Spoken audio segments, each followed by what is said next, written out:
Hello there. And this is my review for the season finale of Ahsoka. All 8 episodes are now on Disney Plus. I've seen them all, and you get to hear my thoughts on the entire season and its finale. Also, just as a heads up, this video is going to contain spoilers for the entire season, so if you have not watched all of Ahsoka, please do so, because there's a lot in this season that I do want to talk about, so if you haven't watched it, again, spoilers, that's your warning. But if you have watched Ahsoka, I hope you enjoy this video. So if you guys have seen my review for the first 2 episodes of Ahsoka, then you already know I thought it was an okay start. It was rocky in a few scenes, but it still got me interested in watching more of the show, and I liked Rosiaro Dawson as Ahsoka, and I still think that she's great as Ahsoka here. I still think she does a really good job. In fact, the entire cast also did a pretty good job, and I still think she feels like the character from the Clone Wars and The Mandalorian, even though she's become a little more stern and serious after the events of those 2 shows. And now that I have seen the entire season, I can say that it is okay. It's not a great season. It does have some issues with the story and some of its characters, but I still thought that this show was decent. And one of the main issues I am going to have to talk about is the story, which, I'm going to be honest, it did kind of feel like 2 different shows were happening at the same time, because Ahsoka is trying to teach Sabine how to be a Jedi and learn how to use the Force and let go of her past, because Sabine lost a lot back in her time after losing Mandalore, as explained in the events of The Mandalorian Season 3. But then at times it will start to feel like Star Wars Rebels 5.0, because they would focus more on Sabine and her trying to use the Force, and then she gets herself isolated on this planet with these turtle people, and Ezra and Thrawn are also on this planet. And also focuses on Hera trying to convince the council that Thrawn is still alive and could return and create a new war for the galaxy. Like, at times it would feel a little messy when you have 2 big stories happening at once. This also has some arcs that don't fully get resolved. Like, for one, Sabine is trying to look for Ezra because Ezra is the only family she's got, because almost everyone that she knew and cared about is gone. And she's holding the map in her hands in front of Baylan Skoll, played by Ray Stevenson, and threatens him to tell her where Ahsoka is or else she'll destroy the map. And then he manipulates her by telling her that he is going to help her find Ezra and find out where he's been hiding, and that gets her to give him the map. And that was kind of supposed to show that Sabine has both a good side and a dark side, and of course the dark side is kind of taking over her mind, which is part of why she gave him the map. And when she does find Ezra, she doesn't tell him how she found him. Like, she never really has a scene where she tells Ezra about her giving up the map to find him, because Ahsoka later finds out, but she is able to forgive her after the events that she went through throughout the season, but she never once tells Ezra about it. It's almost like the writers of the show were thinking of like having a scene where she tells him that, but I guess one of them was like, no, we're not gonna add that for this season. We're thinking of maybe saving it for another season.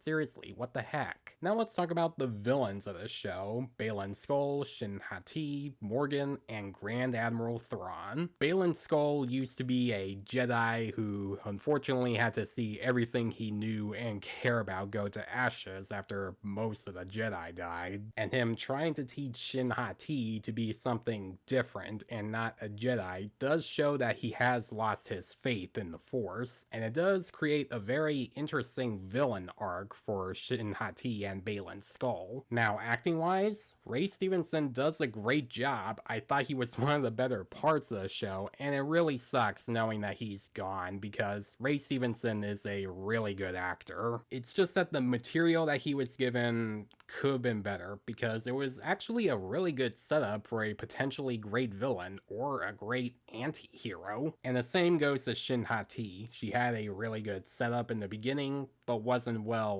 executed for the rest of the show, and I'm very curious to see how both of these characters turn out, because after they see what Thrawn has been doing is pretty bad, that gets them to realize that they're on the wrong side, and they get in exile on this planet. And I'm interested in seeing how their arcs will go in the future, although I don't know if they do want to continue that story for a potential season 2 because Ray Stevenson sadly passed away, and his character doesn't die in this season. He lives and he's next to a statue, so I am interested in seeing how they'll continue that story without him. Then there's Morgan, who is really just there to help Baylan and Shin find the map and then eventually find out where Thrawn has been exiled in, and then find out that the Night Sisters are also there, and then she becomes one herself after she completes a mission. And she did have some pretty good potential to be a pretty good villain, but she doesn't really use it because she's just there to help Baylan and Thrawn until she dies. Then there's Thrawn. Just like in Rebels, he is maniacal, ruthless. He is more brain than brawn, where he thinks his situations through that make him a very threatening villain. And everything I just listed about him through Rebels is all in here as well. Granted, he's only in the show for 3 episodes, and I think the show needed like a little bit more of him. I mean, don't get me wrong, Baylan Skoll and Shin Hati are pretty good villains. I just think this show needed a little bit more of Thrawn because he makes everything more interesting when he's on screen. Now this next part is a pretty big one, even though I don't really consider it a spoiler anymore because he's on the poster for the show, and that is Hayden Christensen's return as Anakin Skywalker, which makes sense because he used to be Ahsoka's master in the Clone Wars. Now for me, I'm not a fan of Hayden Christensen's version of Anakin. I mean, I know a lot of people love the prequels now, and I know a lot of people love his version of Anakin now, which is fine.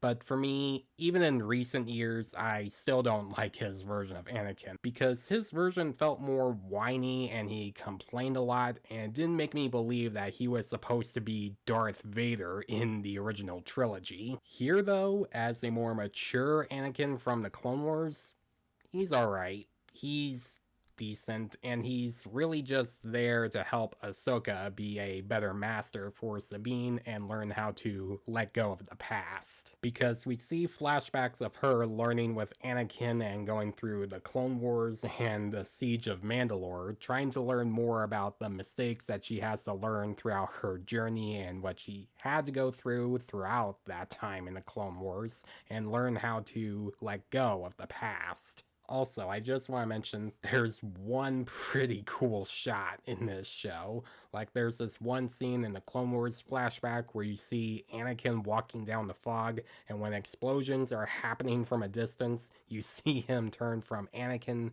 to Darth Vader and Anakin again. That was a pretty cool shot. Now we get to the finale, where after they find Ezra, they try to break into this temple where this Star Destroyer is above it, and they try to find Thrawn and go past these stormtrooper zombies. Yes, the stormtroopers are zombies in this episode.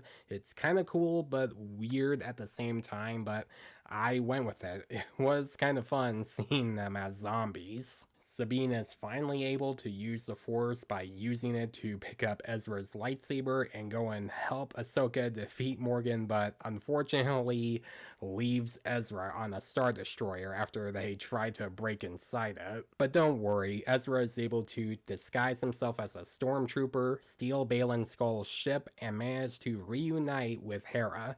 So at least he's not stuck with Thrawn again. Speaking of Thrawn, he does manage to escape the planet and find Dathomir, the home planet of the Night Sisters, where it's supposed to be setting up something big for him in possibly the next season. We'll have to see if a season 2 happens. Now, is Ahsoka a great series? No, it does have issues, like some characters making decisions that don't always work. It does have some pacing issues, and some of the villains don't always get their time to shine as big threats besides Thrawn, but it still manages to have some of those villains be interesting, good acting, pretty good action sequences, a really good score, like I said in my review for the first 2 episodes, and I am interested in seeing a season 2 if that does happen. And I hope in season 2 that they have a bit of a better story and better pacing and not make it drag in a few scenes. I'm gonna give Ahsoka Season 1 a B-.